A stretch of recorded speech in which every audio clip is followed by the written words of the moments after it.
በስመ ስላሴ በስመ አብ ወወልድ ወመንፈስ ቅዱስ አሐዱ አምላክ አሜን። ሰላም እግዚአብሔር አምላክ ምስ ኩላትኩም ይኹን። ህዝበ ክርስቲያን ከመይ ትኾኑ ከመይ ኣለኹም? ኣነ እግዚአብሔር ይመስገን። ክብሪ ይስፋሕ መድኃኔ ዓለም ክርስቶስ ልዑል እግዚአብሔር አምላኽናን መድኃኒናን ኢየሱስ ክርስቶስ ካብ ምንባር ናብ ምንባር ዘምጽአና መድኃኔ ዓለም ክብርን ምስጋናን ይኹኖ። ከምኡውን ነታረረተ ህሊና ቅድስተ ቅዱሳን ንጽሕተ ንጹሓን ዝኾነት ጽዮን መጸጊዒትና ክብርን ምስጋናን ይብጽሓያ። ከምኡውን ንኹሎም ቅዱሳን ዝረድኡና ዝጽልዩልና ብተራዳእትነቶም ብዝሃቦም መዓርግ ኩሎም ቅዱሳን ኣዴታትና ኣቦታትና ክብርን ምስጋናን ይብጽሓዮም ኣሜን። በረኸትን ጣዕምን ፍቕርን ኣማላድነትን ሓለዋን ኣደነትን ናይ ቅድስቲ ድንግል ማርያም ኣዴና በረኸትን ተራዳእነትን ሓለዋን ናይ ቅዱስ ጊዮርጊስ ይሕደረና ኣሜን። ስንክሳር 23 ነሓሴ። ኣብ ኩሉ ኩርናዓት ዓለም ዘለኹም ኩልኹም ኣብ ኩሉ ጭንቅን መከራን ስደትን ከርተትን ዘለኹም ቅዱስ ጊዮርጊስ ብክንፊ ኪዳኑ ይሓልኹም፣ ብጽላል ቃል ኪዳኑ ድማ ይሓልኹም። ከይትዕንቀፉ ይደግፍኩም፣ ብቕድሚኹም ከዓ ይምራሕኩም ኣሜን። እንኳዕ ናብ 30,000 ግብፃውያን ሰማዕታት ዓመታዊ ናይ ዕረፍቲ በዓል ብሰላም ኣብጽሓና ኣብጽሓኩም። ሓደ ኣምላኽ ብዝኾነ ብኣብ ብወልድ ብመንፈስ ቅዱስ ስም ነሓሴ 23 በዛ ዕለት ኣብ ሃገረ እስክንድርያ ክርስቲያን የሕዋትና 30,000 ሰባት ብሰማዕትነት ዓረፉ።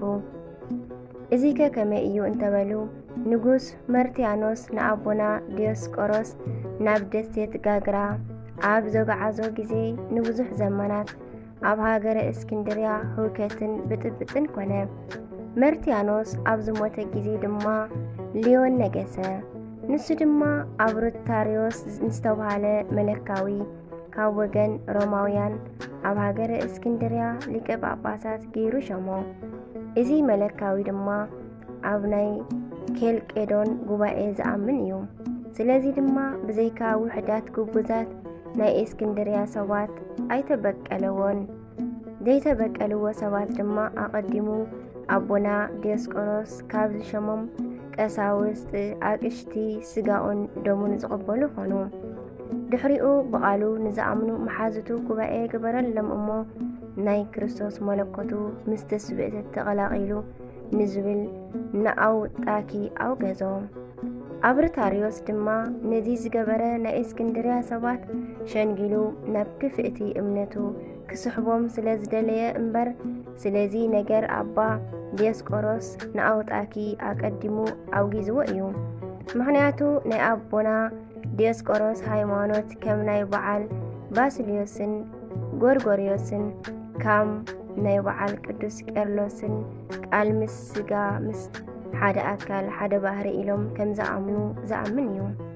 ድሕሪ እቲ ጉባኤ ዝኣከቦም ናይ ኣብሩታሪዮስ ተሓባበርቲ ናብ በበታኦም ተመልሱ። ንሱ ድማ ባዕሉ ኣብሩታሪዮስ ኣብ ውሽጢ ቤቱ ተቐቲሉ ተረኽበ። ንፈተውቱ ድማ ናይ ኣቦና ዲዮስቆሮስ ደቂ መዛሙርቱ ወይ ድማ ናይ ኣውጣኪ ፈተውቲ ወይ ድማ ሰረቕቲ ገንዘቡ ንምውሳድ ዝቐተልዎ መሰሎም። እዚ ድማ ሓቂ ይመስል። ናይ ኣብሩታሪዮስ ፈተውቲ ድማ ናብ ንጉስ ከምዚ ዝብል መልእኽቲ ለኣኹ። እንሆ ካብ ወገን ዲዮስቆሮስ ዝኾኑ ሰባት ናይ ንጉስ ትእዛዝ ብምቕላል ደፊሮም ንዝሸምካዮ ሊቀ ጳጳሳት ቀተልዎ። በቲ ጊዜ ናይ ኣሕዋትና ናይ እስክንድርያ ሰባት ኣብ ልዕሊኦም ንጢሞቴዎስ ሊቀ ጵጵስና ሸምዎ። እቶም መናፍቓን ድማ ድሕሪኡ ካልኣይ ጊዜ ከምዚ ዝብል መልእኽቲ ናብ ንጉስ ለኣኹ። እንሆ ንኣብሩታሪዮስ ዝቐተልዎ ሰባት ሕጂውን ብዘይ ናይ ንጉስ ፍቓድ ደፊሮም ሊቀ ጳጳስ ሸሙ። ንጉስ ኣብ ዝሰምዐ ጊዜ ድማ ካብ ክልቲአን መላእኽቲ ዝተለዓለ ብጣዕሚ ተቖጥዐ። ሰይጣን ድማ ኣብ ልቡ ሓዲሩ ጭፍራኡ ልኢኹ ሃይማኖቶም ንዝቐንዐ የሕዋትና ክርስቲያን ዓበይትን ንኣሽቱን 30,000 ሰባት ኣቕተሎም። ንጢሞቴዎስ ድማ ናብ ደሴት ጋግራ ኣጋዓዞ። ኣብኡ ድማ 7 ዓመት ነበረ። ካብ ኣቦና ዲዮስቆሮስ ወዲ መዝሙር ሓደ ዝቐተለ እኳ እንተ ዝኸውን ስለ ሓደ ሰብ ኢልካ 30,000 ሰባት መቕታል ዶ ይግባእ? ስለዚ እዚ ስራሕ ካብ ሰይጣን ከም ዝኾነ ይፍለጥ። ድሕሪ እዚ ክፉእ ህልቂት ናይ ኣሕዋትና ናይ ዲዮስቆሮስ ደቂ መዛሙርት ንኣብሮታሪዮስ ከም ዘይቀተልዎ ንጉስ ተረድአ። ብጣዕሚ ከዓ ሓዘነ።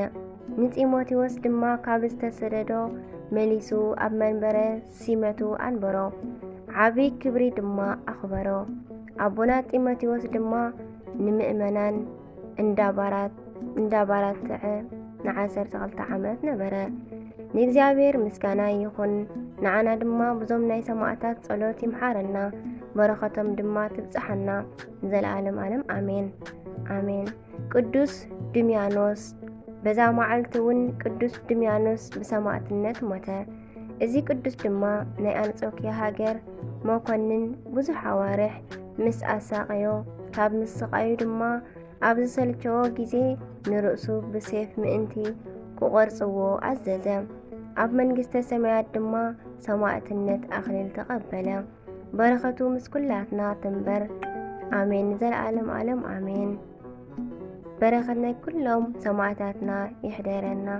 ነሐሴ 23 ዝኽበሩ ዓመታዊ ናይ ቅዱሳን በዓላት 30,000 ናይ እስክንድርያ ግብፂ ሰማዕታት፣ ቅዱስ ድሚያኖስ ሰማዕት። ወርሓዊ በዓላት ልበ ኣምላኽ ቅዱስ ዳዊት፣ ቅዱስ ጊዮርጊስ ሊቀ ሰማዕታት፣ ነቢየ ጽድቅ ቅዱስ ሰሎሞን ንጉሰ እስራኤል፣ ኣባ ጢሞቴዎስ ገዳማዊ፣ ቅዱስ ዳንኤል ነቢይ፣ ኣባ ሳሙኤል፣ ኣባ ስምዖን፣ ኣባ ገብርኤል። ንሰናይ ነገር ትጽዕሩ እንተኾንኩምከ መን እዩ ክጎድኣኩም ዝኽእል? ምእንቲ ጽድቂ ሓሳረ መከራ እንተጸገብኩም ግና ብፁዓን ኢኹም። ካብ ሰብ ኣይትፍርሑ፣ ብሓደ እኳ ኣይትሸበሩ። ንክርስቶስ ብልብኹም ከም ጎይታ ቀድስዎ። ብዛዕባ እታ ኣባኻትኩም ዘላ ተስፋ ንዝሓተኩም ዘበለ ምላሽ መሃብ ምእንቲ ክትክእሉ ኩሉ ሳዕ ድልዋት ኩኑ። ግናኸ ብለውሃትን ብኽብርን ግበርዎ። አሜን አሜን። ምዕራፍ ቀዳማይ ጢሞቴዎስ ምዕራፍ 3 ፍቕዲ 13-16 አሜን። ወስብሐት ለእግዚአብሔር ልዑል ወለወላዲቱ ድንግል ወለመስቀሉ ክቡር። ይትአኮት ወይትሰባህ ቅዱስ ስሙ ለእግዚአብሔር አምላክነ ወትረ በኩሉ ጊዜ ወበኩሉ ሰዓት። ዘወደቀ ዝነጠበ በአፈ ቅዱሳን ትጉሃን